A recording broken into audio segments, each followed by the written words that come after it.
그래서 이현지 연구원님이 참 언제 나오셨었죠? 연초에 나오셨었던가? 긴팔 입을 때 나왔었으니. 아, 네. 정확히 기억은 못하지만 긴팔 입을 때. 네. 그래서 오늘 5월 30날 저희가 녹화를 하고 있는데 하반기 전망 자료가 네. 오늘 나왔습니다. 네. 따끈따끈한 자료. 따끈따끈합니다. 한 저희가 조금 휴일이 껴 있어가지고 업로드 한 사흘 정도 걸릴 것 같기는 한데 네. 지난번에 나와주셨을 때 진짜 엔터 산업에 대해서 너무나 그냥 쏙쏙 들어오게 재밌게 설명을 잘 해주셨고, 근데 그 이후에 엔터주가 한번 쭉 올라갔다가 또 근래에 다시 좀 한번 쭉 맞아요. 내려왔다가 왜 그랬던 거예요? 엔터주도 무슨 일이 있었어요? 오르락 내리락. 그쵸. 그래서 아마 마음고생들이 좀 심하셨을 것 네네네. 같은데, 그 당시에 제가 아마 그때도 하반기 전망이었던 것 하반기였나 모르겠네요. 맞아요. 11월 예. 정도였는데, 네네네. 11월을 고점으로 NFT가 쭉 하향세를 타기 시작했어요. 엔터들이 그때 같이 올랐었던 이유가 NFT 테마라는 게 붙으면서 같이 올랐었던 건데, 네. NFT가 이제 코인 시장이 좀 처지면서 같이 빠지니까 엔터주도 같이 빠지기 시작했던 거죠. 그런 영향들 같이. 네, 거기에다가 이제 12월에 또 금리 인상 네. 시그널 겹쳐지면서 이제 성장주에 다 돌아서고 그러면 쭉 빠졌던 거죠. 그러니까 그 흐름 매크로 영향도 같이 좀 있었고, 그렇죠? 네. 사실 내부적으로는 네. 달라진 게 전혀 없거든요. 오히려 돈을 더 벌면 벌었지 못 벌지 않았어요. 그렇죠. 공연도 더 하고. 네. 이번 1분기 실적만 하더라도 뭐 활동이 없었던 몇몇 회사들을 제외하고는 컨센서스 부합하거나 컨센을 상회했거든요. 네. 숫자는 잘 나왔어요. 어허. 그런데 지금의 엔터주는 내부적인 거라기보다는 뭔가 외부적인 매크로 이슈가 좀 더 크게 작용을 하고 있는 것 같다.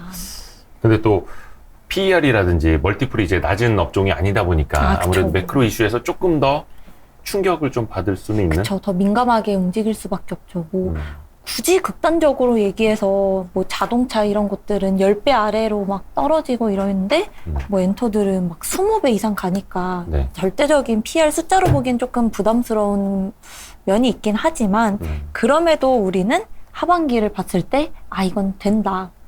너무너무 주가가 빠져 있고 하반기에 뭐가 된다는 거야? 돈이 된다? 주가가 된다. 아. 간다. 어. 그래서 저는 네, 조금 힘드신 상황이겠지만 그래도 다 같이 한번 힘을 내서 새로운 또 엔터와 미디어 산업을 한번 같이 공부해보는 시간을 좋습니다. 가졌으면 좋겠습니다. 또 우리 이현지 연구원이 밝은 에너지를 주시는 분이기 때문에 오늘 하반기 산업 전망 제목이 그렇습니다. 덕후의 문화생활 시작. 본인 얘기인가요? 제 얘기도 있는데요. 이제 네. 성덕이잖아요, 성덕. 본인은. 아 그렇죠.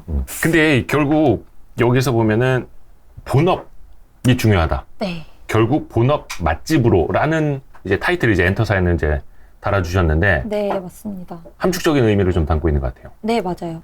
결국 지금 엔터가 사실 작년부터 계속 좀 올랐었던 게 작년 5월부터는 팬 플랫폼이 개화하면서 같이 리레이팅 됐고 이제 9월, 10월로 가면서 NFT가 붙으면서 리레이팅 됐고 네. 그러니까 본업은 잘하는데 본업 외부에 다들 너무 집중을 하면서 외부가 흔들리니까 같이 빠지는 게 심했거든요.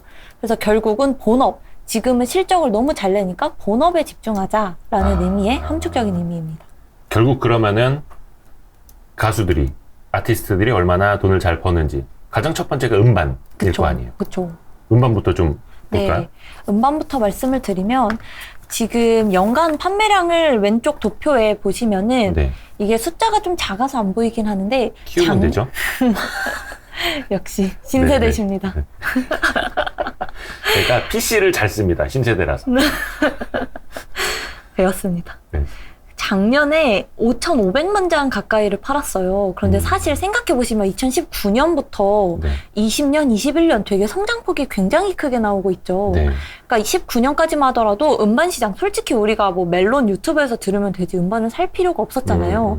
그런 추세가 팬데믹 기간 동안 계속이 됐고 가장 우려했던 게 그거였어요. 오프라인 콘서트 재개되면 사람들이 돈 쓸 곳이 없었으니까 음반을 샀을 텐데 네. 콘서트로 몰리면 음반 줄어들겠지. 아, 이걸 걱정했는데 전혀 올해 1월부터 4월까지를 전년 동기랑 비교해 봤을 때 26%가 성장을 했단 말이죠. 아. 그러니까 결국 오프라인이 재개된다 하더라도 음반 판매량은 여전히 견조하게 올라오고 있고 네. 결국 음반이 줄어드는 게 아니라 올해 연간 6천만 장 시대가 또 개화할 것이다 라고 보는 거죠. 근데 이번 1분기 때는 약간 작년과 달랐었던 게 뭐냐면 어려운 가수들이 이제 많이 나옵니다. 네네네. 이름이 어렵나요? 네, 이름이 많이 어렵습니다. 작년에는 네. 슈퍼주니어, 아, 슈퍼주니어 아시죠? 잘 알죠. 예. 백현, 엑소의 엑소 예, 멤버. 로제, 블랙핑크 멤버. 알죠. 예. 거기까지. 자, 작년까지는 우리가 아는 아티스트가 많이 앨범을 팔았어요. 네. 그런데 올해 1월에 보시면 NCT 드림. 모르시는 게 당연해요. 내가 모르는 가수는 100만 장 파는 가수다 이렇게 생각하시면 돼요. 내가 모르는 가수는 100만 장 파는 가수다. 그럼 그 많이 판다는 뜻이에요? 적게 판다는 그러니까 뜻이에요? 많이 파니까 예. 요즘 가수라는 뜻이고 당연히 모르는 게 당연한 거예요. 위로의 예, 이야기인가? 위로인 거죠.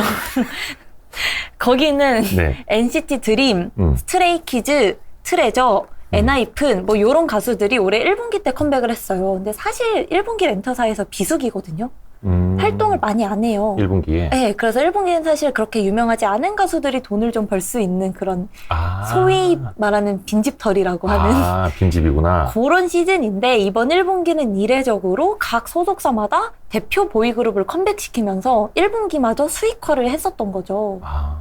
저기 있는 지금 형광펜 하신 가수들이 NCT 드림은 SM이고요. 스트레이키즈는 JYP, 트레저는 YG예요. 네. 그리고 엔하이픈은 이제 하이브 소속. 네. 그러니까 각자 기획사마다 메인 아티스트를 빵빵 내세우면서 1분기부터 돈 벌자 했던 거죠. 그러면서 이제 음반 판매량이 늘었고 이런 추세가 저는 하반기가 더 지속될 거라고 보는 이유가 네. 올해 5월부터는 유명한 가수들이 계속 나오고 있어요. 방탄소년단 6월에 컴백하고요. 네. 세븐틴이라는 가수가 있는데 네네. 그 가수도 5월 말에 컴백을 했어요. 그러니까 돈을 잘 벌 만한 가수들은 5월부터 본격 컴백이 시작되기 때문에 저 네. 음반 판매량은 더 가파르게 올라갈 수밖에 없다. 그거는 이제 전작 대비로도 그렇고. 그쵸. 이미 모든 아티스트가 다 커리어 하이를 갱신하고 있어요. 그 얘기는 다시 생각해보면 너무 당연한 게 네. 약간 이제 이제 덕후의 마음으로 들어오셔야 되는데 네. 내가 예를 들어 A라는 가수를 너무 좋아해요. 임영웅님을 예를 들어보면 제가 그 정도 예. 우리 부모님 세대에서 예. 근데 제가 또 영웅 시대가 됐어요. 그래요? 네. 스펙트럼이 되게 넓네요. 와. 네, 저 미스터 트롯도 되게 챙겨보고 저 투표도 했거든요. 그래요? 네. 저 영웅 시대가 돼가지고 엄청 잘하시더라고요. 안 좋아하는 가수가 누구야? 엄청 잘하세요. 네. 장난 아니에요. 임영웅님을 예로 들어보면 우리 어머님들, 아버님들이 앨범을 사는 이유가 이 가수가 좋기 때문에 내 가수를 좀 더 돈 벌게 해줘야지, 내 가수가 앨범 냈으니까 더 사줘야지 하는 게 매 앨범마다 나오는 거예요. 그렇죠. 빠지지 않고. 그렇죠. 그러니까 예를 들어서 임영웅님이 이번에 100만 장을 파셨지만 다음에 또 정규 앨범 내잖아요. 네. 그러면 우리 임영웅님의 클래스가 있지. 100만 장 기본 클래스인데. 100만 장은 깔고 가는 거야, 그러면? 네, 그거보다 낮게 나올 순 없잖아요. 내 가수인데. 그러니까 전작 대비 저렇게 계속 커리어 하이가 나올 수밖에 없는 거예요. 그러니까 누군가 많은 팬들이 탈덕하지 않는 이상은 네. 계속 나올 수밖에 없는, 이건 너무 생각해보면 너무너무 당연한 구조인 거죠. 그러니까 저는 항상 드는 생각이 그거예요. 모든 것들이 이제 YOY 이런 거 있는데 뭐 작년에는 앨범 안 냈나? 그럼 그쵸. 작년에 앨범 한 2개 내고 올해는 그럼 3개 내야 조금 더 점프업 하는 거 아닌가 이 생각인데 네. 그냥 똑같은 앨범을 내더라도 네. 계속해서 커리어 하이를 찍는 그쵸, 구조다. 그렇죠. 그냥 품위 유지라는 느낌에서 접근하신다 하더라도 네. 당연히 전작보다 좋을 수밖에 없고, 팬덤이 그리고 한국에서만 늘어나는 게 또 아니잖아요. 네네. 글로벌 유튜브를 통해서 들어오는 해외 팬들이 많기 때문에 당연히 앨범이 계속 늘어날 수밖에 없는 구조가 앞으로 계속 펼쳐질 것이다. 여기서 질문. 네. 이거 보면 21년 대비 22년 예상된 음반 판매량 네. 비교 차트 있는데 왜 NCT는 맞아요. 전작 대비 왜 요거 줄어요? 그거 물어보실 줄 알았어요. 네. NCT가 원래 올해 NCT 도쿄라고 하는 새로운 유닛이 또 나올 예정이었어요. 여기 사람이 많으니까. 네. 24명이래? 26명이랬나? 근접했는데 23명. 23명이야? 맨날 까먹네. 23명? 아무튼. 네, 23명에서 이제 또 추가가 돼서 NCT 도쿄라고 하는 일본을 기반으로 하는 활동을 하려고 했는데 이게 아무래도 오디션 기반으로 뽑는 거고 사실상 일본이 풀린 지가 얼마 안 됐잖아요. 네. 오디션 진행하기가 힘들었다 보니 일정이 미뤄지면서 작년보다 조금 줄였고요. 그리고 제가 작년보다 좀 줄인 이유가 조금씩 눈높이를 낮췄어요. 너무 제가 팬심에 기반해서 크게 보는 게 아닌가 싶어서 좀 더 객관적인. 제가 말씀드렸잖아요. 지난번에도 약간 바이어스가 있다. 편향이 네. 있다고. 예. 저번에는 제가 너무 팬심해서 접근을 했다면 이번에는 정말 객관적인 수치로 왜 그래요? NCT가 되는 주식이고 왜 이 가수가 돈을 버는지 정말 수치적으로 말씀드리기 위해서 작년보다 줄였습니다. 줄어들지만 앨범 네. 판매량이 작년보다 줄어들지만 그래도 돈은 더 된다. 네, 그쵸.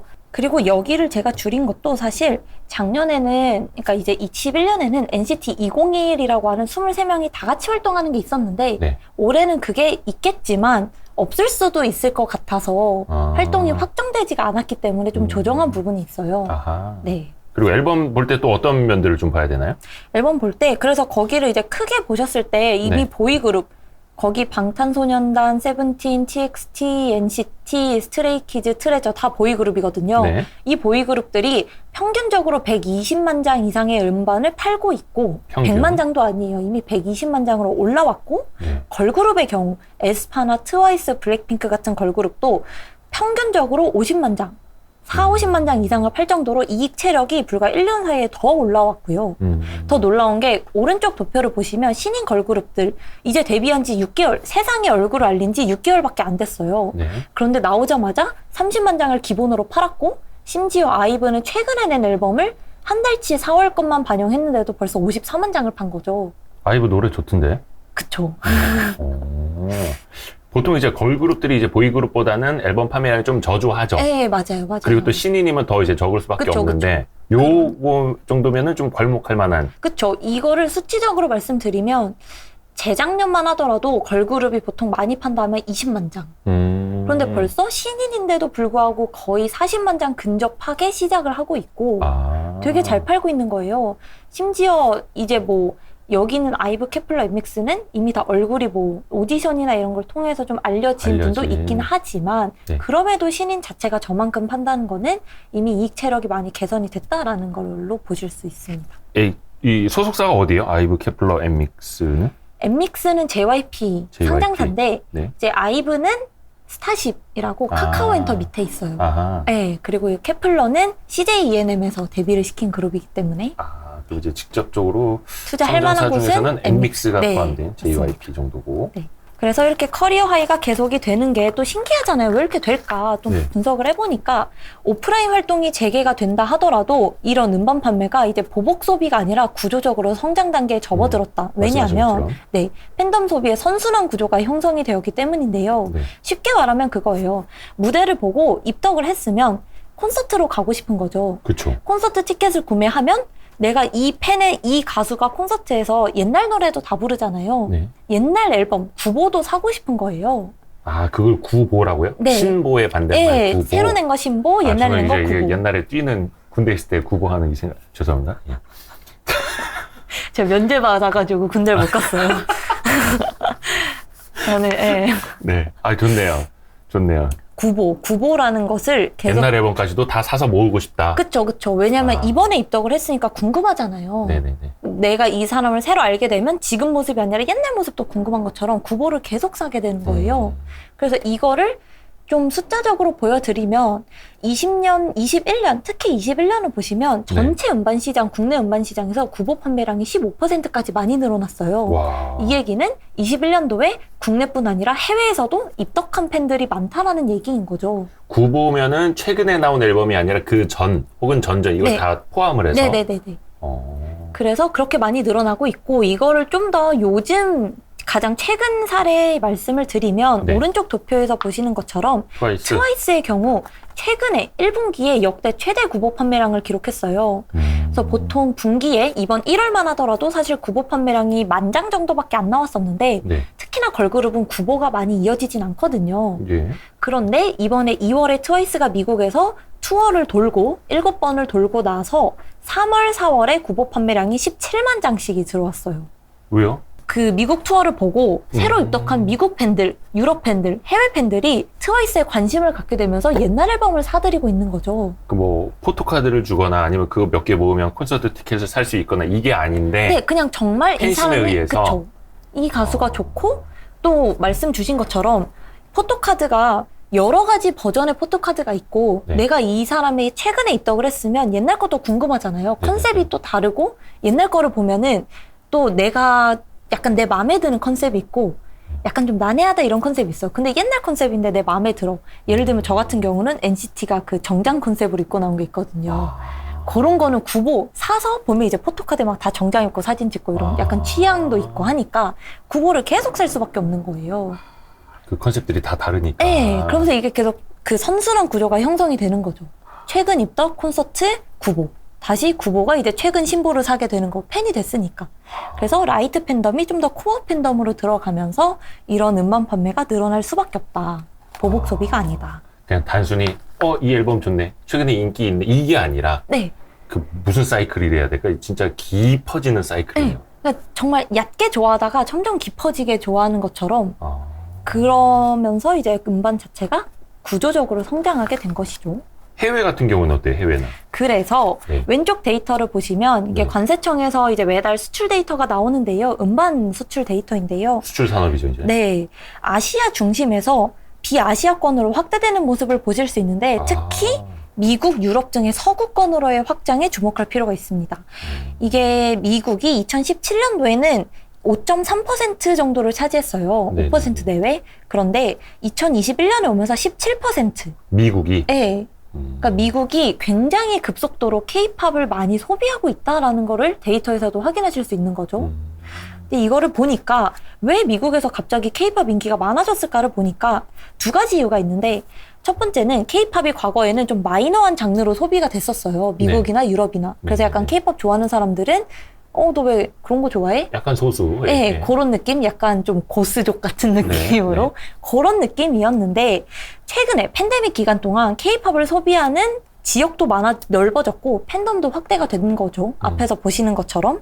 그리고 두 번째로, 이 팬데믹 기간 동안 실제로 미국에 진출한 가수들이 많아졌어요. 국내 가수들이. 그러면서 옆에 이게 가장 최근에 공연을 했던 건데요. K-팝 플렉스라고 SBS에서 이제 주관했었던 그 최근에 5월 14일, 15일 독일 프랑크푸르트에서 공연을 했는데 6만 5천 명이나 집결을 했고요. 심지어 이게 공짜가 아니었어요. 돈을 냈었어요. 한화로 티켓 가격이 9만 원, 입장권이 9만 원이었고요. 이게 어디에서 한 거라고? 이게 SBS에서 이제 몇몇 가수들을 모아놓고 공연을 한류 공연 이런 거를 했었던 건데 입장권이 9만 원이었고 이게 프리미엄이 붙어서 44만 원까지 티켓 가격이 상승을 했었어요. 거래되는 가격들이. 네, 그러니까 한국 가수를 좋아하는 지역이 단순히 아시아에서 한정된 게 아니라 이제는 유럽, 미국까지 확장되고 있다라는 걸 확인하실 수 있습니다. 근데 이게 미국에서 이렇게 왜 잘 되냐를 따져보니까 나름 전략적인 어떤 단계가 있었는데 거기 지금 두 가지 도표를 보실 수 있습니다. 네. 첫 번째가 빌보드 핫100 차트이고요. 네. 오른쪽이 이제 빌보드 200 차트인데 그냥 정말 쉽게 말씀을 드리면 이제 빌보드 차트 우리가 아시잖아요. 되게 공신력 있는 네. 차트. 근데 저 핫백은 뭐냐면 정말 쉽게 말씀드리면 그냥 곡의 인기. 이 곡이 얼마나 대중적으로 인기가 있고 스트리밍이 얼마나 많이 되고 방송, 라디오 이런 거에 얼마나 노출이 많이 되냐. 그러니까 이 곡에 대한 전반적인 인기를 측정하는 지표라면 네. 옆에 있는 빌보드 200 같은 경우는 음반. 네. 이 가수가 낸 음반이 미국에서 얼마나 팔리고 얼마나 스트리밍이 많이 되고 있는지.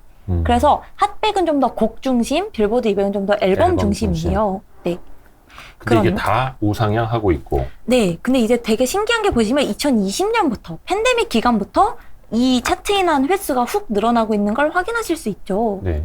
이게 보시면 되게 전략적인 게 빌보드에서 이 차트를 집계하는 게 주간으로 집계를 하는데 금요일부터 차트 집계를 시작을 해요. 네네. 그렇다는 얘기는 국내 아티스트는 보통 월요일에 앨범을 발매를 하거든요. 네. 일주일 월요일부터 시작이니까. 네. 그런데 빌보드 차트를 노리기 위해서 금요일에 앨범을 발매하는 가수가 많아지고 있어요. 이미 방탄소년단 블랙핑크는 금요일에 앨범을 발매하고 있고요. 네. 최근에 스트레이키즈라고 하는 그룹이 미국에서 금요일에 앨범을 발매했고 빌보드 200 차트에 1위로 진입을 하게 됐습니다. 전략적이네요. 네, 신기하죠. 그래서 뭐 NCT 리츠 이번에 세븐틴 같은 경우도 최근에 저번 주 금요일에 앨범을 발매했습니다. 원래는 월요일에 발매하던 그룹이 이제 미국 진출을 하기 위해 금요일에 발매를 하고 있고 이런 식으로 점점 미국 시장에서의 접점을 찾아가려고 노력을 많이 하고 있어요. 이렇게 미국 시장의 저변을 확대하면 이게 뭐로 이어진다? 당연히 미국 투어로 이어지겠죠. 그러면 이제 미국 투어가 드디어 시작이 되는데 작년, 재작년과 또 다른 점은 미국에서만 투어하는 게 아니라 서구권으로 확대가 되고 있고 이게 회당 목의 규모도 또 커지고 있습니다. 네. 거기서 보시는 것처럼 사실 2, 3년 전만 해도 방탄소년단 외에 공연을 했던 가수들이 이제 뭐 트와이스 그리고 뭐 블랙핑크 정도가 있는데 회당 10,000명 정도의 아레나 투어가 전부였어요. 네. 그러니까 미국에서 10,000명밖에 모으지 못했던 거죠, 회당. 그리고 거기 있는 세븐틴, 스트레이키즈라는 가수는 회당 뭐 5,000명? 홀급 더 작은 규모에서 공연밖에 못했어요. 네. 인지도가 없었기 때문인 거죠. 그런데 올해 들어서면서 보시는 것처럼 트와이스는 국내 걸그룹 최초 스타디움 미국에서 22,000명 규모로 공연을 했고요. 스트레이키즈 같은 경우는 미국에서 아레나급으로 공연을 진행을 했는데 그것도 인기가 너무 많아서 다 매진이 되면서 5회 공연을 추가로 했고요. 세븐틴 같은 경우는 홀급, 그러니까 5,000명밖에 모으지 못했던 가수가 올해 들어서 10,000명 이상 모으는 공연장을 빌리면서 캐나다까지 포함해서 총 12번 미국에서 공연을 준비하고 있고요. 네. TXT라는 그룹은 올해 처음으로 미국의 투어를 시작하는 이제 방탄 동생 그룹인데 네. 여기도 인기가 너무 많아서 한 번 공연을 또 추가를 했습니다. 그러니까 지금 미국에서 공연하는 가수들이 방탄소년단이 끝이 아니라 다양한 가수들이 많이 있고 그 밑에 있는 가수들을 보시면 처음으로 미국 투어를 도는 가수들이 굉장히 많아요. 올해 들어서. 그러니까 이제 어떻게 보면 뭐 방탄소년단 블랙핑크라고 하는 대장 형님들이 미국을 열어주고 이제 밑에 있는 한국 마이너한 별로 인기가 없었던 가수들도 미국에서 공연할 만큼 한국 시장의 저변이 많이 넓어진 거죠. 그 저변도 넓어지고 그렇게 되면서 이제 수익 기반이 또 넓어지는 거고. 네. 사실 이게 말이 쉽지 미국에 진출하는 게 되게 어려워요. 엔터도 그렇고 뒤에서 제작사도 말씀드리겠지만 미국 시장을 뚫는 게 진짜 힘들거든요. 그럼 옛날에 원더걸스 얼마나 고생했어요. 진짜 힘들었어요. 네. 엄청 고생했잖아요. 그래서 이제 그게 이제 된다. 네, 이게 드디어 된다. 일본 같은 경우에 그럼 어때요? 네, 그래서 일본은 왜 갑자기 미국 얘기하다 일본이 나왔냐? 네. 일본은 한국에서 캐시카우 시장이에요. 그러니까 한국에 돈을 굉장히 많이 벌어다 주는 절대 놓칠 수 없는 시장이 일본인 거죠. 그러니까 지금 말씀드리는 게 미국이라는 새로운 시장에 진입을 했다면 네. 일본은 뭐가 달라지냐면 일본에서는 애초에 돈을 잘 벌고 있었는데 회당 모객 규모가 더 커지고 있어요. 이 얘기는 다시 말하면 우리가 공연장 규모를 얘기할 때 뭐 아레나다, 뭐 돔이다, 뭐 이런 얘기를 많이 네, 하잖아요. 일본에서 돔급에 입성하는 가수들이 올해 많아지고 있어요. 거기는 최소한 뭐 몇만 명대. 네, 막 이렇게 이제 되나요? 돔급이라고 하면은 5만 명 정도를 모객하는 건데 여기가 되게 재밌는 도표인 게 과거에 돔 투어를 돌았던 가수들을 좀 정리를 해봤는데 빅뱅, 특히 동방신기 2명밖에 없는 완전체가 그 아니라 시절. 네, 완전체 5명이 아니라 2명 투방신기 시절이어도 네. 여전히 70만 명이 투방신기라고 했나요? 네, 2명 투방신기 네, 아무튼 네. 최강창민이랑 윤호윤호. 네. 86년생, 88년생 오빠들. 네네. 네. 그분들 이제 투방신기마저도 일본에서 여전히 60만 명 이상의 모객을 하는 굉장히 일본에서 돈을 잘 벌고 있다. 이걸 그렇죠. 다시 말하면 과거에는 저렇게 여기 있는 가수들은 다 아시죠? 네. 맞아요. 옛날 가수들이기 때문이에요. 네. 여기서 알죠. 말씀드리는 예, 저랑 좀 연배가 비슷합니다. 이제 좀 친근하시죠? 예, 밑에는 아니고 위쪽으로. 저 JYJ도 동방신기 나머지 3명 있죠? 맞아요. 네, 그러니까 다 아시는 분들이에요. 네. 죄송하지만 좀 이제 연식이 되신 네. 요즘 말로 하면 2세대 아티스트라고 얘기를 하는데 2세대. 네. 동방신기 정도 되면 2세대예요. 2세대죠. 네. 2세대 HT가 아이돌. 1세대. 네. 아. 그래서 2세대, 3세대 이런 근처에 있는 요 아티스트만 돔에 들어갈 수 있었어요. 왜냐면 인기가 사실 5만 명 이상을 모은다는 게 쉬운 일이 아니거든요. 그럼요. 예. 이게 우리가 말이 쉽지 되게 어려운 일인데 옛날에서 유명했던 인지도가 엄청 쌓인 가수들만 돔에 들어갈 수 있었는데 네. 올해 뭐가 달라졌냐? 올해 들어서 NCT 127 네. 어렵죠. NCT라는 그룹이 네. 처음으로 돔에 들어갑니다. 127은 뭐죠?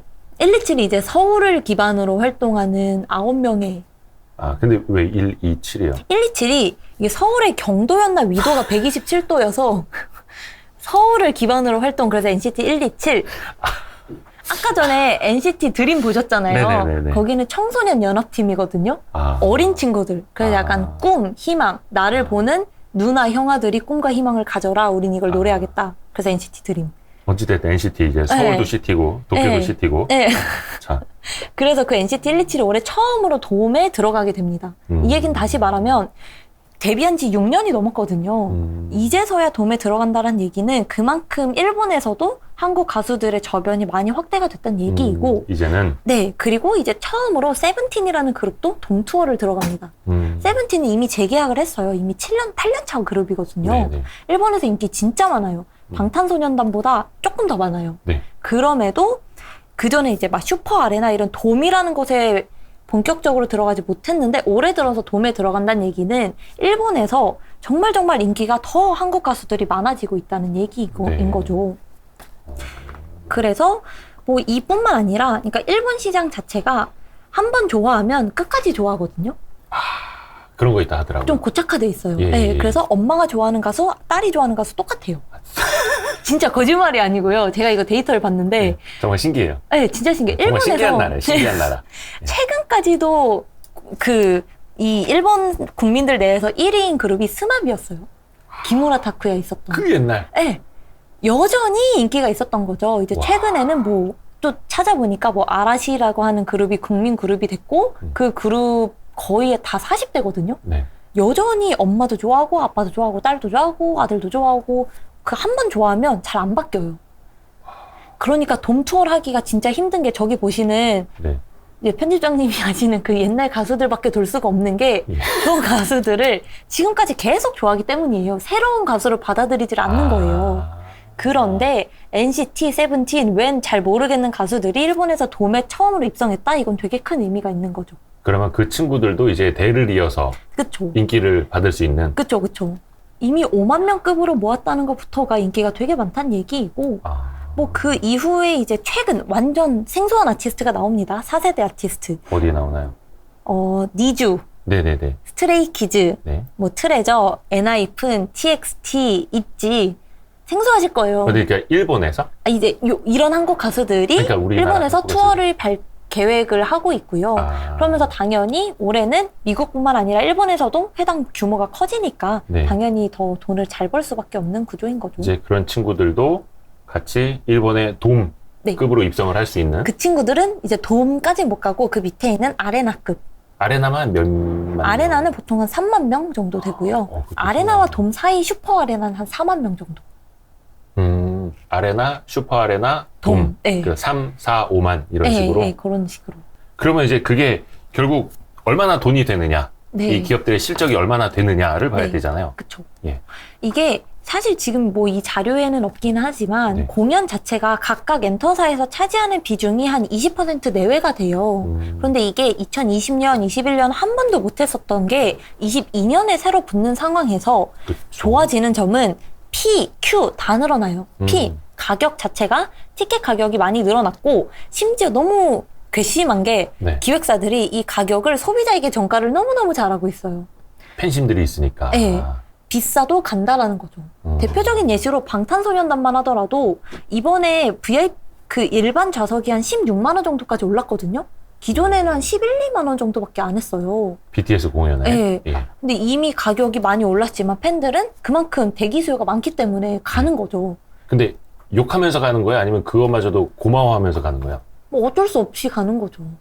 그러니까 공연을 해주니까 비싼 거는 인지를 해요. 너무 비싸긴 하다. 근데 솔직히 콘서트를 가고 안 가고의 차이는 확연히 나거든요. 콘서트가 16만 원이면 와 거의 뭐 한 오페라 이상의 가격인데 물론 이제 네, 대중문화도 맞아요. 이제 비싸게 네, 받을 수 그쵸. 있는 거긴 엄청 한데 비싸죠. 근데 약간 그런 거 있잖아요. 약간 소비에 가격 저항선이라는 거 있잖아. 임계점. 네, 맞아요. 근데 그거는 한 16만 원 정도 돼도 BTS 정도 되면은 의미가 없는.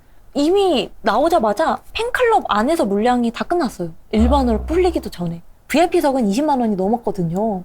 그러면 반대로 생각을 해볼게요. 네. 그 정도로 잘 팔리면 티켓당 한 30만 원, 40만 원 이렇게 받는 거는. 그렇게 그건 너무 너무- 양아치죠. 그건 안 돼요. 전문 용어는 안 돼.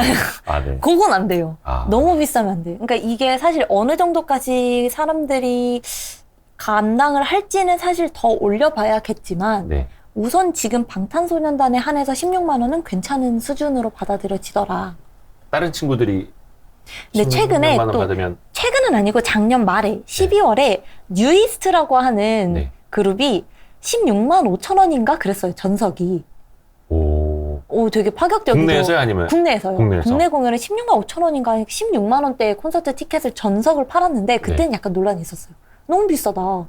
뉴이스트 그것도 뭐 그렇게까지. 몇 천석 정도만 아니면은 네, 맞아요. 몇 천석 정도만 하는데 많게는 안 하니까 그거는 팔릴 거다 이런 계산으로. 그쵸. 그리고 그 뉴이스트가 이제 데뷔한 지 10년 차가 되면서 네. 약간 제 생각에는 좀 10년 차인데 왜 난 처음 들어봤지?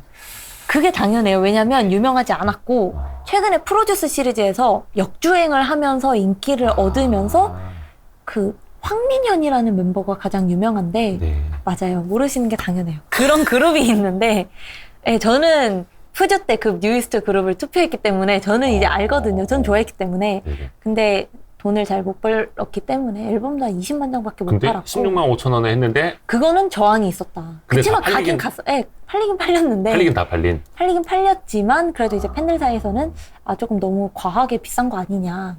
그러니까 왜냐면 이게 요걸 제가 계속 집요하게 물어보는 게 중요합니다. 이게 Q와 P를 이야기를 했는데 P, 이익단에서 보면은 가격이 얼마나 높냐, 얼마나 많이 남길 수 있느냐, 이게 또 이제 투자자분들한테는 이제 팬을 떠나서 굉장히 좀 중요한 이슈이기 때문에 네, 맞습니다. 실적 추정치도 지금 써주셨네요. 네, 실적도 당연히 더 좋아질 수밖에 없어요. 이게 전체 합산으로 나서 그렇긴 한데 2021, 2, 3을 보시면 특히 22년도에 네. 되게 많이 늘어나죠. 네. 그 이유가 말씀드린 것처럼 앨범이 늘어나는 상황에서 콘서트가 붙는데 콘서트의 수익성이 개선되는 포인트가 뭐냐? 온라인 콘서트도 같이 된다. 예를 들어 오프라인 콘서트만 하면 사실 돈을 못 벌거든요. 왜냐하면 대관 공연장이 얼마나 비싸요. 그렇죠. 공연장도 비싸고 셋들 뭐, 네, 무대 장치. 장치도 해야 되고 심지어 공연에서 가장 비싼 게 원가가 뭐가 비싸냐면 아티스트 정산. 아, 얼마인지 모르겠으나 근데 비율이 다 다르긴 하죠. 그쵸. 뭐 예. 그렇긴 해도 정산도 해줘야 되고 아티스트가 기여하는 게 크니까요. 네. 그래서 돈이 많이 들어서 사실 오프라인 공연만으로는 돈을 못 벌어요. 그래서 우리가 공연에서 돈을 번다라고 하는 게 MD가 붙어서거든요. 굿즈 같은 걸 팔거나 네. 그런데 올해는 뭐가 붙는다? 온라인 콘서트가 붙어요. 오프라인을 하면서 온라인 동시 중계를 그쵸. 하든지 그쵸. 사후 중계를 또 하든지. 그쵸. 근데 보통은 동시 중계를 하고요. 보통 네. 3번 정도 오프라인을 한다 하면 한 번 정도는 온라인 동시 송출을 하는 방식으로 진행이 되고요. 온라인을 하면 뭐가 좋냐? 사람이 무한정으로 들어와도 상관이 없잖아요. 그렇죠. 그러니까 가격은 콘서트에 비해 싸요. 5만 원 정도? 아, 네네. 콘서트에 비해 한 3분의 1 가격이지만 모객 자체가 무한정 늘어날 수가 있는 거예요. 그렇죠. 일반 오프라인은 많아봤자 5만 명 한 3-4번 하면 20만 명이 끝인데 온라인은 기본이 100만 명이 들어오니까 당연히 온라인에서 수익성 마진 보전이 되는 거죠. 아하. 그게 붙으면서 올해는 콘서트에서도 이익성이 좋아진다. 수익성이 좋아진다. 상대적으로 오프라인 콘서트 티켓 값을 비싸게 받으면 거기에 한 절반이나 한 3분의 1 혹은 4분의 1 값으로만 이제 온라인 가격을 책정한다. 네. 이것도 같이 올라갈 수가 있는 거겠네요, 그러면. 그쵸. 어, 네. 꼭 먹고 알 먹고. 그래도 여기에 이제 보시는 것처럼 지금 12개월 보드로 보더라도 많이 빠졌어요. 최근에 주가 좀 조정 받으면서. 네. 그래서 뭐 여전히 뭐 수모배가 지금 장에서 비싸다 하시는 분은 어쩔 수 없지만 네. 엔터주들을 지금 밸류에이션에 사기가 사실 쉽지가 않은 구간에 접근했기 때문에 아하. 충분히 저는 그리고 지금 이익 구간이 너무 이익 개선이 되는 게 매 분기마다 너무 뚜렷하게 보이는 상황에서 지금 사실 밸류에이션도 그렇게까지 부담스러운 수준은 아니거든요. 그러니까 요게 고민인 거예요. 지금 이제 금리 인상 시기에는 고밸류에이션, 네. 고퍼 같은 경우에 조금 이제 디스카운트를 해야 된다. 그러면서 주가도 좀 내려온 측면이 맞아요. 있는데 또 반대로 생각해 보면 매크로 환경이 안 좋으니까 저렇게 좀 PER 낮게 살 수 있는 기회이지. 네. 그거 아니면은 또 고퍼에 사야 된다. 맞아요. 물론 이건 이제 각자의 판단에 따라서 이제 또 중요하게 갈리는 포인트가 될 것 같아요. 네. 그렇지만 괜찮다. 근데 이제 연구원님의 생각은, 이현지 연구원의 생각은 저는 지금 수준이면은 괜찮다. 그리고 사실 금리 인상이 무섭긴 해요. 앞으로 몇 번 있어 남아있기 때문에. 네. 그렇긴 한데 과거에 그러니까 올 연초에 금리 인상한다 하면서 엔터주가 빠졌던 것만큼 충격을 받고 있지는 않거든요, 사실. 지금은 네, 최근에 엔터주는 오히려 조금 너무 좀 괘씸하게 움직인다 생각하는 게 안 좋으면 확 빠져주면 차라리 마음 편하게 들어갈 수 있는데 네. 빠지지 않고 버티고 있어요, 엔터들이. 아, 살짝 빠졌다 올랐다, 살짝 빠졌다 올랐다. 계속 이렇게 버텨주는 모습을 보이거든요. 네. 그 얘기는 다시 말하면 금리 인상을 하더라도 그렇게 크게 충격을 받지 않았고, 왜냐하면 실적에 대한 기대감, 산업에 대한 기대감이 더 크게 반영이 되고 있다는 뜻이거든요. 그러니까 금리가 인상이 된다라는 건 사실 그 소비자들의 수요를 줄이겠다라는 거잖아요. 매크로 측면에서. 네. 그러면서 이제 뭐 과거에 10만 원 쓰던 거 9만 원만 쓰려고 하고 이런 건데 네. 엔터사들은 이제 팬심이 기본에 깔려 있기 때문에 네. 오히려 9만 원이 10만 원이 되더라도 내가 지출을 할 수가 있고 그쵸. 금리 인상됐고 내가 이제 주택담보대출 받은 거 이자 부담이 높아진다고 해서 내가 좋아하는 아티스트의 콘서트를 안 가고 뭐 앨범도 안 써 그럴 거냐? 근데 그럴 것 같진 않다. 그렇죠. 그러니까 이게 되게 신기한 게 의외로 엔터주는 경기를 잘 안 타요. 그러니까 경기 이제 민감주는 아니네. 네, 뭐 주가로는 반응할 수 있는데 사실 좀 더 깊게 생각해 보면 내가 돈이 없다고 해서 당장 팬이 덕심을 그만두진 않거든요. 그냥 내가 좋아하는데 어떻게 해요 이거를? 이게 해소를 해야죠. 이러다가 이거 엔터주 필수 소비재 되는 거 아닙니까 이거? 음식료, 통신처럼? 최근에 다들 힘드신데 임영웅님 혼자서 110만 장 파신 것만 보더라도 이해가 가실 거예요. 그러니까 이게 힘들 때 이런 아티스트를 찾는 거야. 그쵸? 내 마음의 위로를 받기 그쵸? 위해서. 그 나를 정도도 못 위해서. 쓰나. 해봤자 25,000원, 2만 원인데 앨범은. 엔터 산업을 우리 전통적인 이렇게 분류 산업 있잖아요. 뭐 경기 민감주, 뭐 필수 소비재, 뭐 방어주 막 이렇게 네. 혹시 어디에다 갖다 붙이는지 좀. 지금은 좀 성장주 틀에서 벗어나기는 힘든데, 예. 네. 이제 점점, 가치주가 될 수 있나요? 근데 가치주로 되어 가고 있는 것 같아요. 최근 트렌드 자체는. 네. 근데 이게 뭐 각각의 장단점은 있겠죠. 가치주로 바뀌어 간다고 해서 이게 무조건 또 좋은 점은 아니고. 네. 그러니까 뭐 예를 들어서 이제 지금도 그런지 모르겠는데 이제 엔터주 중에 어떤 종목은 특히나 개인분들이 되게 크게 들고 있는 종목들이 많아요. 그런 경우는 아무래도 조금 이게 움직임 자체가 매크로 이슈라기보다는 개인 수급에 의해 움직이는 경우도 많기 때문에 그러니까 되게 엔터들은 되게 재밌으면서도 참 어려운 것 같아요. 그래서 네. 참 그 BTS가 조만간 컴백하잖아요. 네. 근데 저는 잘 모르겠는 게 옛날에 서태지와 아이들 정도 되면 한 반년이나 1년 활동하고 네. 한 1, 2년 동안 앨범 준비하고 이렇게 네. 컴백을 했잖아요. 네. 근데 지금은 활동 종료랑 컴백이랑 이거 잘 모르겠어요. 되게 빨라졌죠. 네, 그래서 이게 컴백? 며칠 전에도 TV에서 봤는데 네. 무슨 개념인지. 맞아요.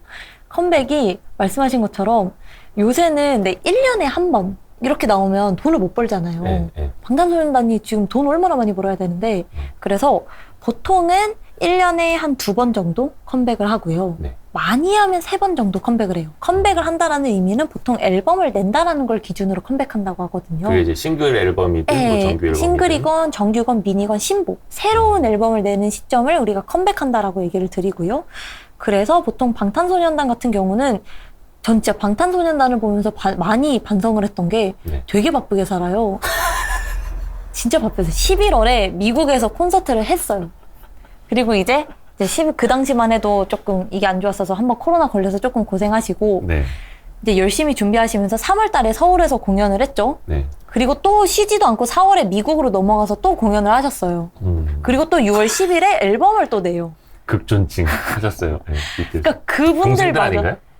동생들이지만 대단하신 분들이기 때문에. 그쵸. 예. 네. 형으로 모셔야죠. 네, 전 진짜 많이 반성을 했어요. 이분들마저도 이렇게 열심히 생활을 하는데 나라고 이렇게 놀 수가 있나.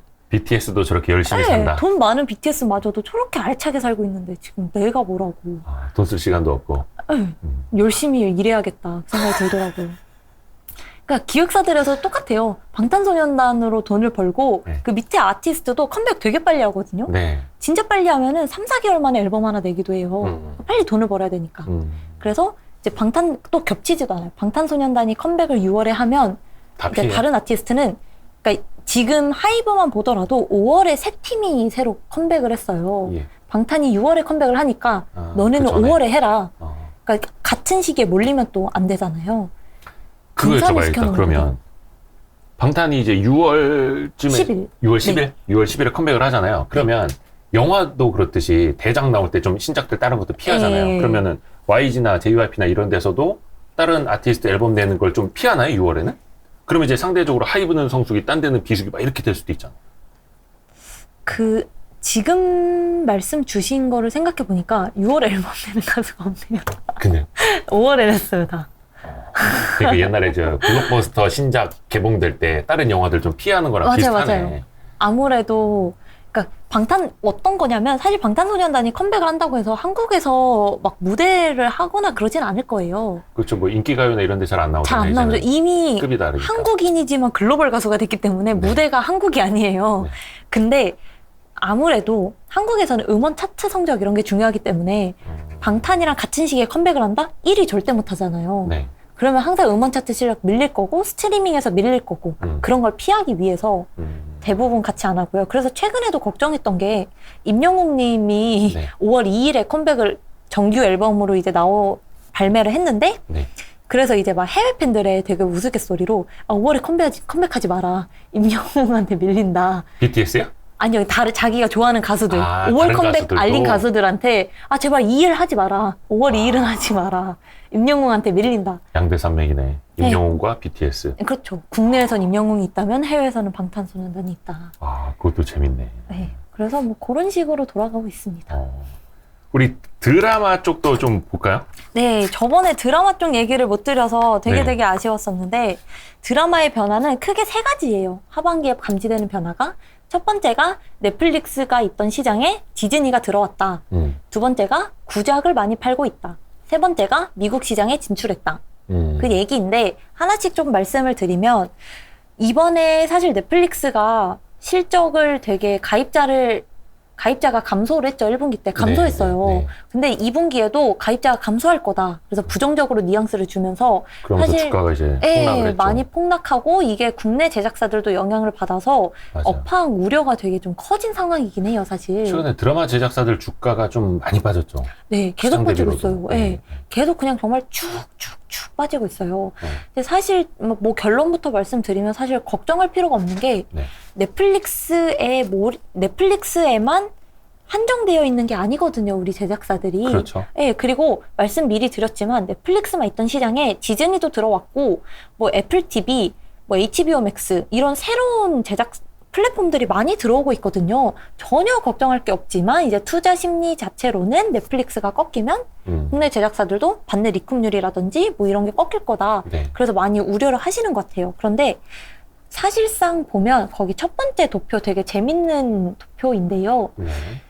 올해 22년 이제 제가 5월 말에 냈으니까 22년 5월까지를 기점으로 봤을 때 글로벌 탑10 순위에 한국 드라마가 2개가 올라가 있어요.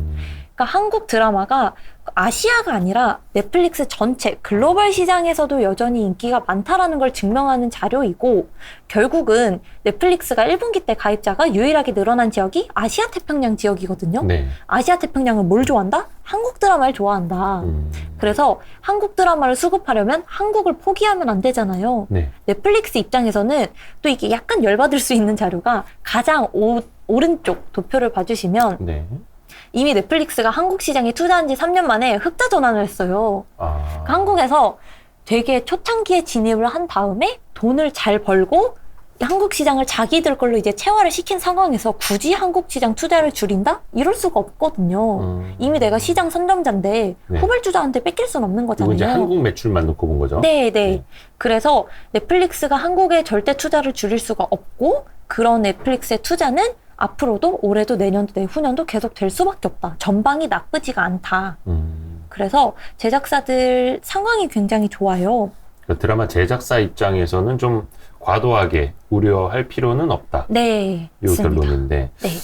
근데 문제는 주가가 많이 빠져가지고. 그쵸. 그럼 이걸 언제를 좀 봐야 될까를 보면 네. 이제 크게 두 가지 대형사들을 좀 말씀을 드리려는데요. 먼저 콘텐츠리 중앙. 최근에 J 콘텐츠리에서 이름을 바꿨어요. 네. 이 회사는 넷플릭스에 납품하는 이제 드라마 그 콘텐츠들이 여러 가지가 있는데 동시방영이라 하면은 우리가 TV에서 보면서 동시에 넷플릭스에서도 볼 수 있는 것들. 네. 그런 거보다는 오리지널 넷플릭스에서만 볼 수 있는 드라마들을 더 많이 납품을 하고 있어요. 그래서 거의 보시는 것처럼 올해 5개의 오리지널 작품을 준비하고 있고 이미 지금 우리 학교는 같은 경우는 되게 글로벌리 히트를 되게 친 작품이죠. 네. 저게 되게 인기를 많이 끌면서 오른쪽 주가를 보시면 지금 우리 학교는이 공개되기 바로 직전에 주가가 좀 오르고 공개되고 빠졌어요. 거의 항상 그래왔지 않나요? 기대감으로 올라가고. 네, 맞아요. 공개된 다음에는 성적이 아무리 좋아도 그때부터는 빠지고요. 빠지고. 네, 대표적인 세론 현상인데요.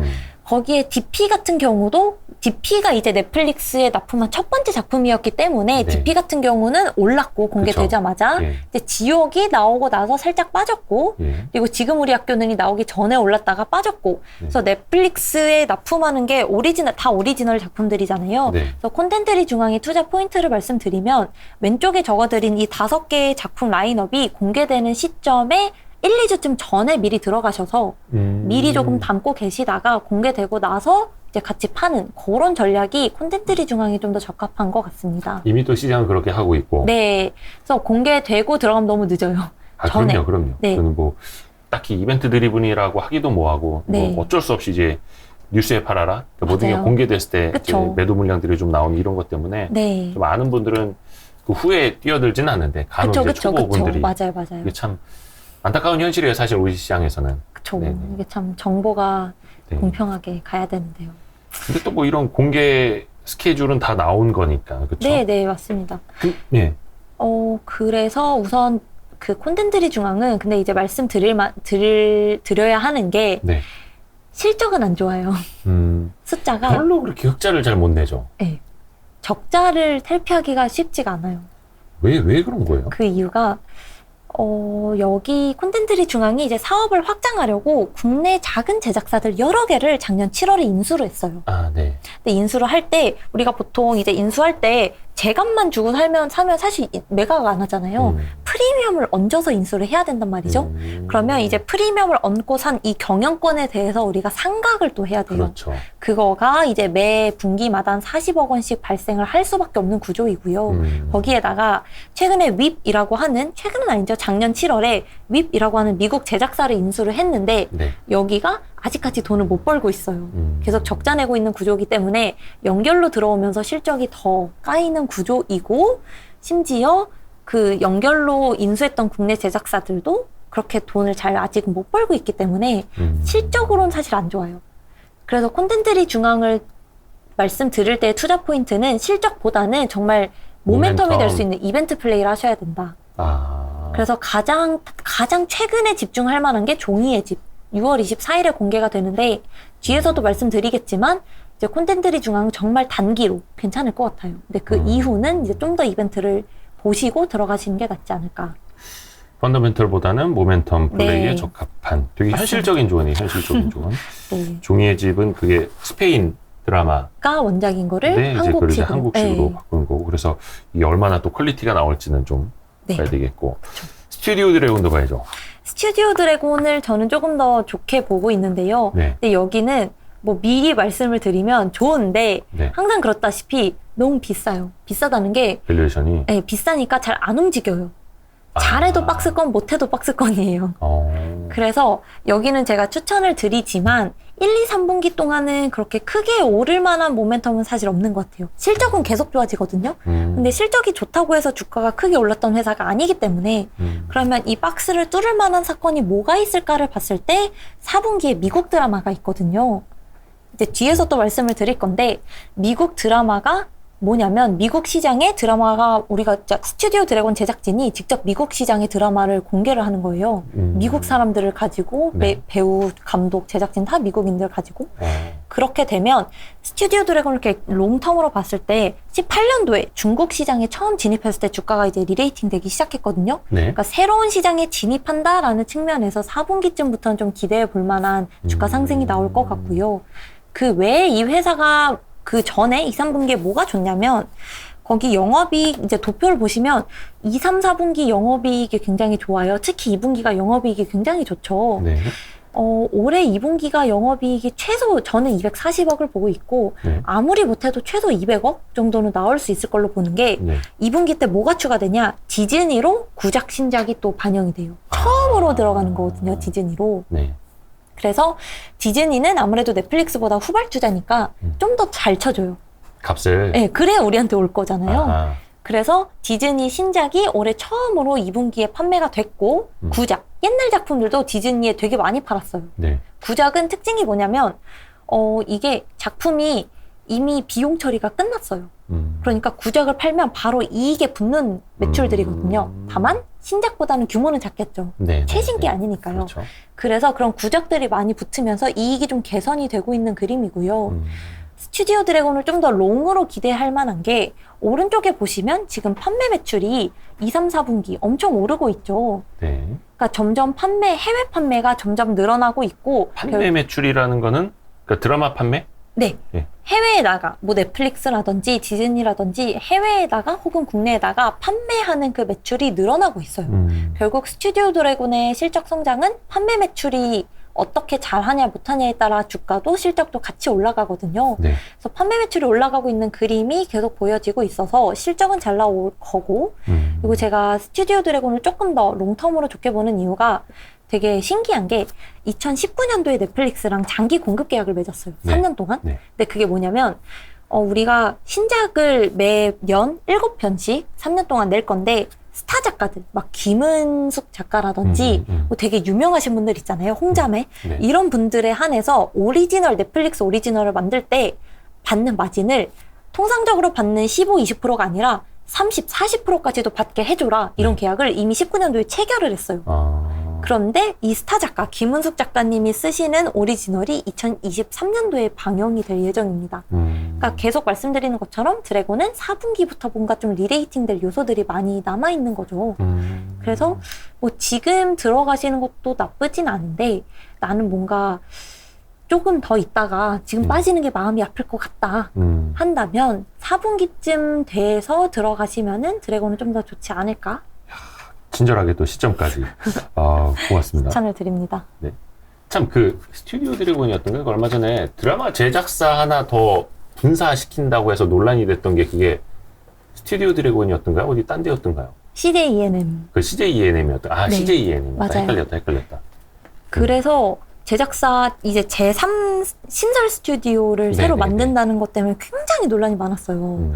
그래서 이제 스튜디오 드래곤이 그러면 뭐 별로 안 좋아지는 거 아니냐. 그러니까 CJ ENM 밑에 스튜디오 드래곤이 있는데 네. 그 스튜디오 드래곤 말고 또 다른 제작사를 따로 또 만들겠다. 만들겠다. 네. 그럼 스튜디오 드래곤의 어떤 매출이나 이익이 옆으로 좀 빠지는 거 아니에요? 그쵸. 이런 논란들이었던 네, 거죠. 네, 맞아요. 그건 지금 어떻게 진행돼 가고 있어요? 근데 이제 그게 사실 엄밀히 말하면 새로운 제작사를 만든다는 거는 이제 ENM이 티빙이라고 하는 OTT가 있잖아요. 네. 티빙에 성장을 시키고 싶은데 스튜디오 드래곤에서 만드는 작품만으로는 캐파가 한정이 돼 있다 보니 네. 티빙에 채울 만한 콘텐츠를 만들 전문 제작사가 필요했던 거죠. 네.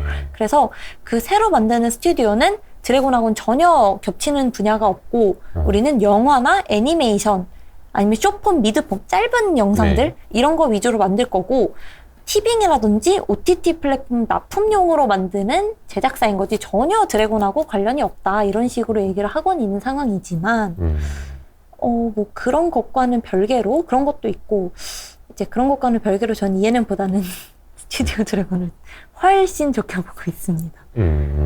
투자만 너무 하고 있고 네. 이거를 걷어들이기까지는 조금 시간이 걸리고 있는 상황인지라 아무래도 좀 즉각 지금 장은 저는 실적주라고 보기 때문에 실적 중심 돈을 어디가 잘 버냐 그거로 봤을 때는 스튜디오 드래곤이 더 괜찮은 것 같다. 오케이, 좋습니다. 또 드라마 관련된 이야기를 좀 더 나눠볼 게 있을까요? 네, 그래서 거기 디즈니도 되게 재밌는 게 조금 예. 찾아보니까 디즈니가 이제 오리지널 드라마뿐만 아니라 동시방영작들을 많이 지금 수급을 하고 있어요.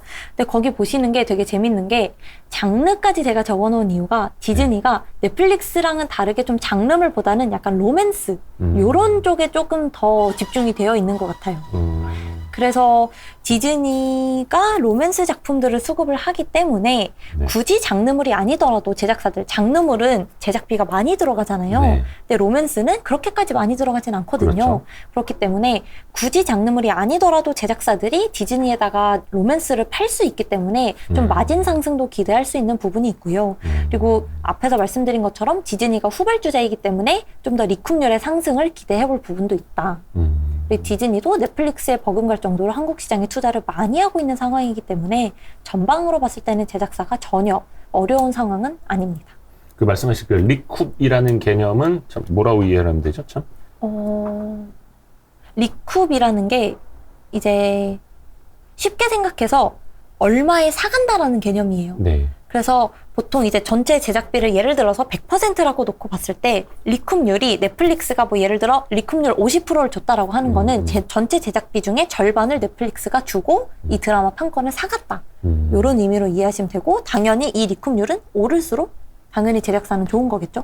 그렇죠. 돈을 많이 벌게 되니까. 근데 그 참고로 뭐 영화처럼 뭐 러닝 개런티 측면으로 관객 수가 많아지를 뭐 더 받고 이게 아니라 네. 그렇죠? 애초에 계약된 딱 짱 금액으로. 받고 끝이에요. 네.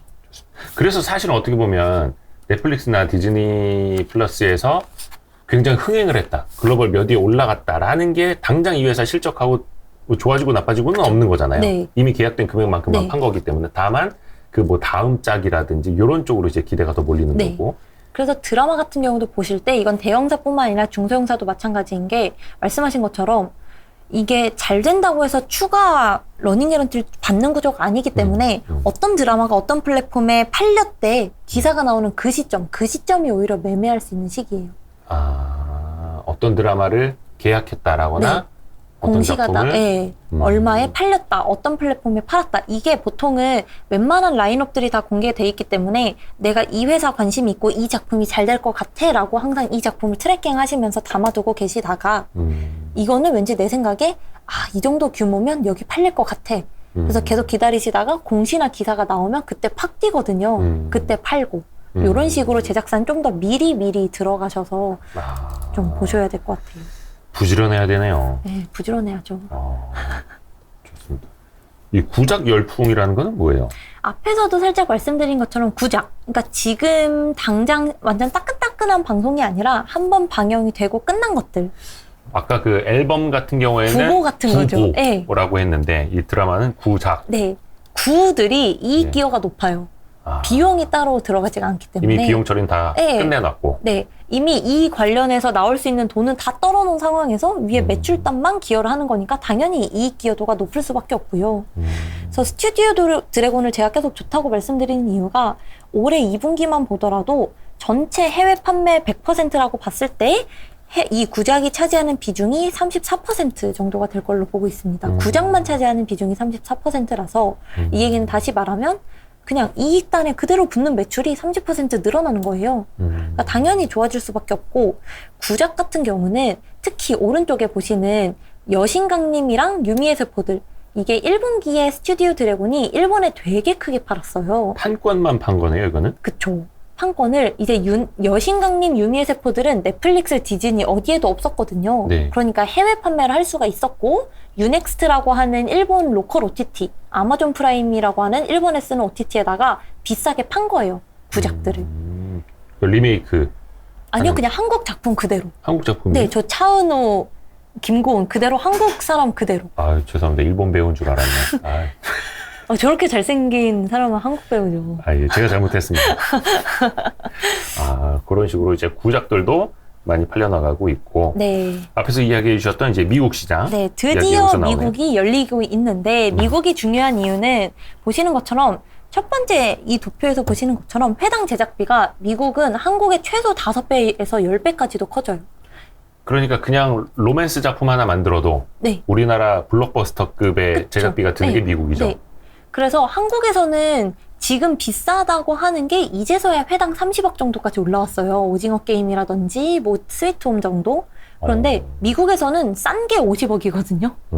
미국에서는 그냥 평균적으로 만드는 게 회당 100억. 그렇다 보니 국내 제작사들이 미국에 계속 진출을 하고 싶어 했던 거예요. 네. 똑같이 20%의 마진을 보장받는다 하더라도 100억의 20%보다 500억 20%는 떨어지는 규모가 크잖아요. 그렇죠. 그러니까 미국에 진출하고 싶어 했는데 이 미국 가시화가 올해 4분기부터 가능하다. 잠시만요. 그러면 우리나라에서 만들어서 네. 어떻게 보면 미국 글로벌 플랫폼인 넷플릭스 이런 데 파는 거랑 미국에 진출한다는 의미는 어떻게 다른 거예요? 맞아요. 되게 예리하신 포인트인데요. 아니, 그냥 몰라가지고. 미국에 진출한다는 거는 그냥 제가 이거를 가지고 미국 가서 우리 거, 내 거 이거 보여줘 이거예요. 네. 그럼 모든 인력과 모든 노동력은 다 한국에서 된 거기 때문에 네. 제가 이거를 만드는데 10억밖에 안 들었던 거죠. 네, 예를 네, 들어서. 네, 네. 근데 미국에서 만들게 되면 미국 스케일에 따라야 되기 때문에 네. 이걸 만드는데 10억이 아니라 시작이 100억부터 시작을 하는 거예요. 그러니까 미국 배우들을 쓰고 뭐 미국 감독을 쓰고 제작진 모든 게 미국 스케일. 로마에 가면 로마 법을 따라야 되잖아요. 그러니까 미국에 가니까 기획하고 제작한 거 다 뭐 영어로 하고 네네네. 영어 작품을 만들고 네. 그러니까 미국에 갖다 파는 거랑 미국에 직접 진출해서 만드는 거랑은 차원이 다른 거예요. 단가가. 네. 그러면 그게 그래서 회당 30억이 아니라 뭐 회당 100억 뭐 이렇게 받을 수 있는 거고. 그쵸. 물론 이제 그쪽 나가서 찍고 뭐 하고 그러면 쓰는 돈 더 많아질 거 아니에요. 뭐 캐스팅 비용이라든지 그쵸. 촬영 비용이라든지. 그쵸. 그런데 생각해 보시면 뭐 예를 들어서 똑같이 20%를 보장받는다 하더라도 네. 내가 100억 쓰고 거기에 20% 받는 것보다 500억 쓰고 20% 받고 심지어 미국에서 이름을 날리면 두 번째, 세 번째 수주가 계속 들어올 테니까 한번 이렇게 드라이브를 크게 걸어보는 거죠. 말 그대로 Q와 P를 동시에 늘리는. 그쵸.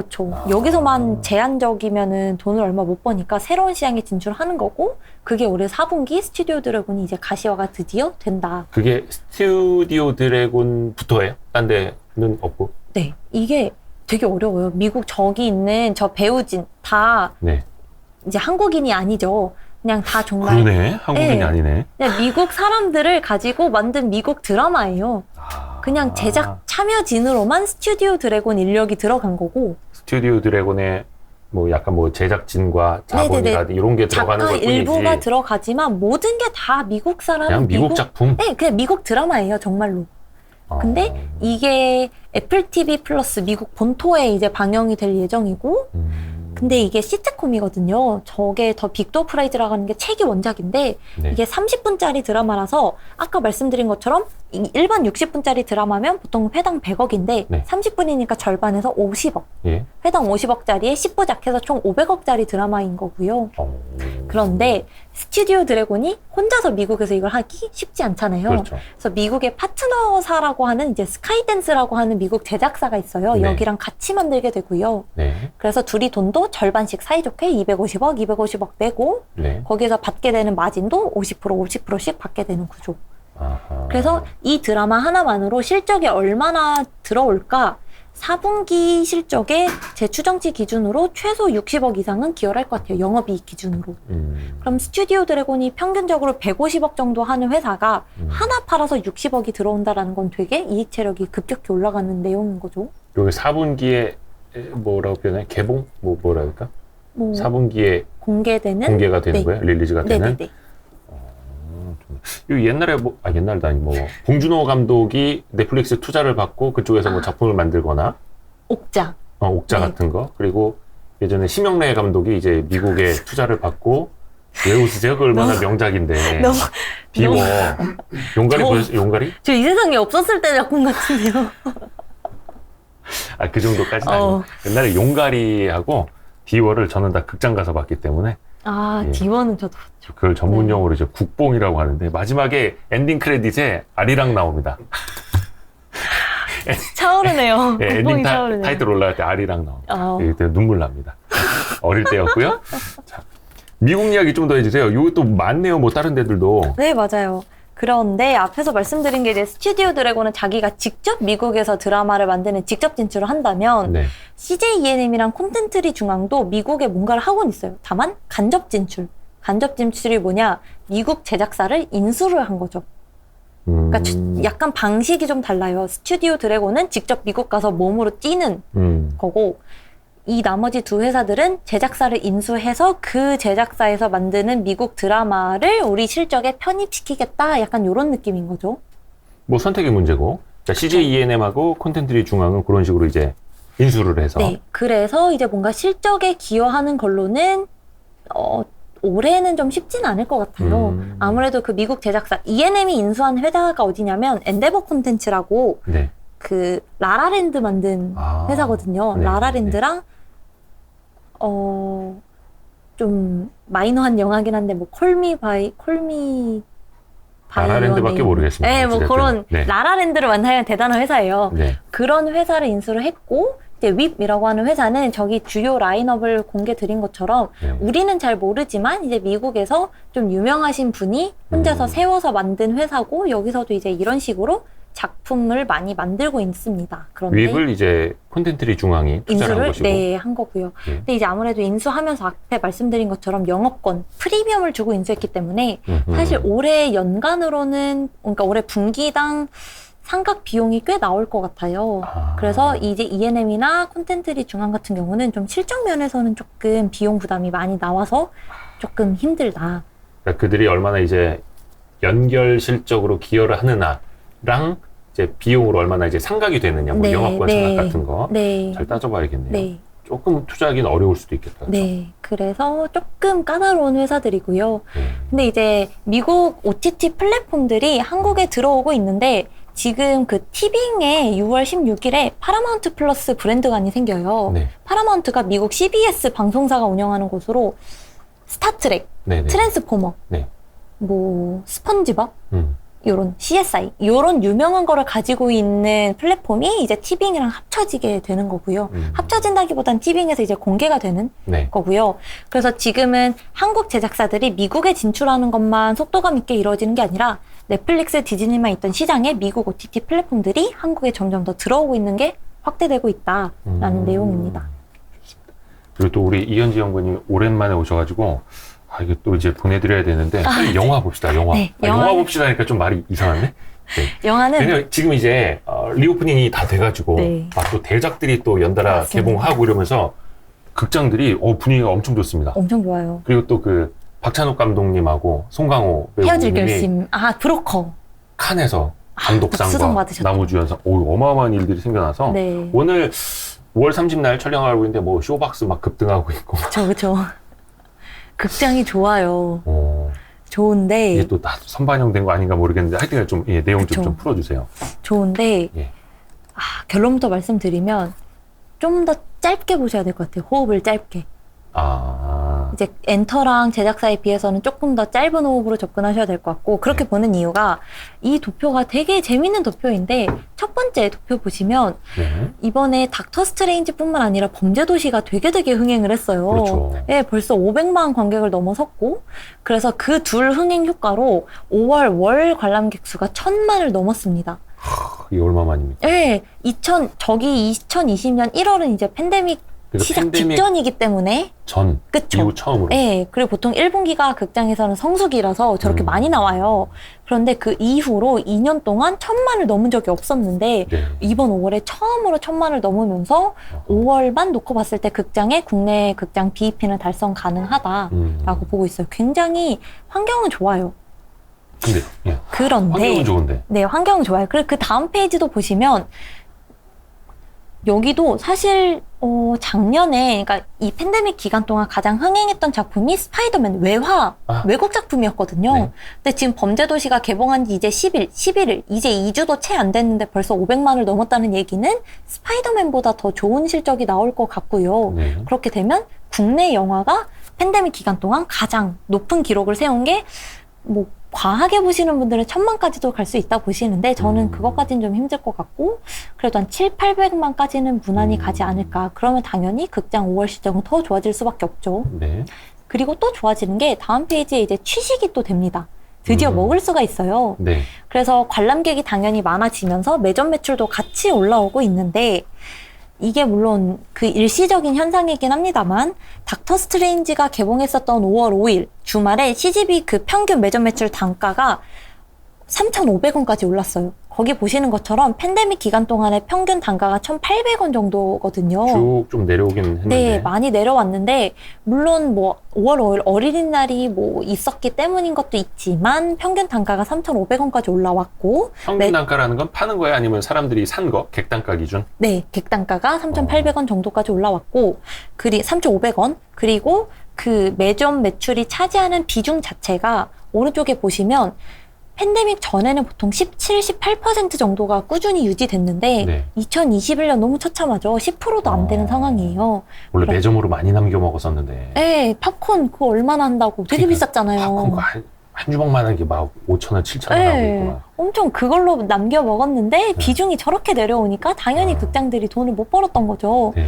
그런데 이제 취식이 되면서 상영객들이 많아지니까 당연히 매점 매출도 같이 올라오면서 좋아진다. 자, 여기까지는 좋아요. 네. 자, 다음 장도 좋은 내용이에요. 이제 뭐 6월에도 뭐 말씀 주신 것처럼 뭐 주라기 월드도 있고 뭐 헤어질 결심 뭐 이런 되게 기대작들이 헤어질 결심. 예, 생각보다 기대작들이 굉장히 많아요. 뭐 브로커 이것도 되게 호평을 받고 있고 이번에 해외에서. 송강호 씨 상 받은 네. 그래서 되게 기대작들이 많고 6월도 기대할 게 많은 건 맞아요. 네. 그리고 국내뿐 아니라 해외를 보시더라도 해외가 좀 처참해요. 이제 시즌이 해외라는 건 어떤 뜻일까요? 그러니까 해외에 있는 그 극장 체인들? 네네네. 인데 이제 네. 그것까지는 다 넣기가 힘들어서 네. 해외에 진출한 CGV의 박스오피스만 정리를 우선 해둔 건데요. 예. 팬데믹이 가장 심했던 2020년 2분기 진짜 처참하죠. 거의 빵명이에요. 왜냐면 영업을 못 했거든요. 그래서 최근에 보시면 영업 재개를 통해서 많이 올라오고는 있는 상황이지만 다시 또 떨어지기도 네, 하고. 중국 같은 경우는 최근에 이제 락다운 여파가 네. 또 고려를 안 할 수가 없기 때문에 실적 불확실성이 커진 상황이고 터키, 베트남, 인도네시아가 영업을 재개한다고 하더라도 사실상 이제서야 영업을 재개했기 때문에 그리고 여기는 헐리우드 영화가 어디는 개봉을 한 데가 있고 어딘 또 안 한 데가 있거든요. 네. 그래서 극장에서는 이런 좀 해외보다는 상대적으로 좀 회복 속도가 빠른 국내 극장을 가지고 있는 콘텐츠리 중앙이 단기로는 조금 더 괜찮을 것 같고요. 제가 계속 단기 말씀드리는 이유는 뭐냐면 사실 여기 6월에 개봉 예정 라인업들이 대단한데 네.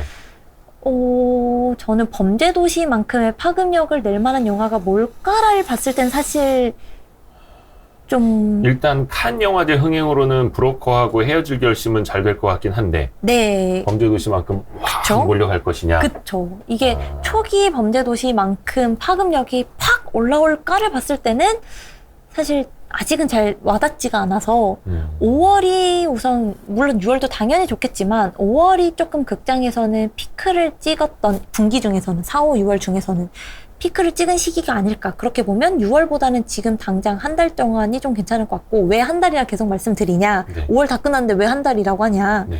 아까 말씀드렸던 범죄도시 같은 경우는 배급, 투자, 제작을 콘텐츠리 중앙에서 다 참여를 했어요.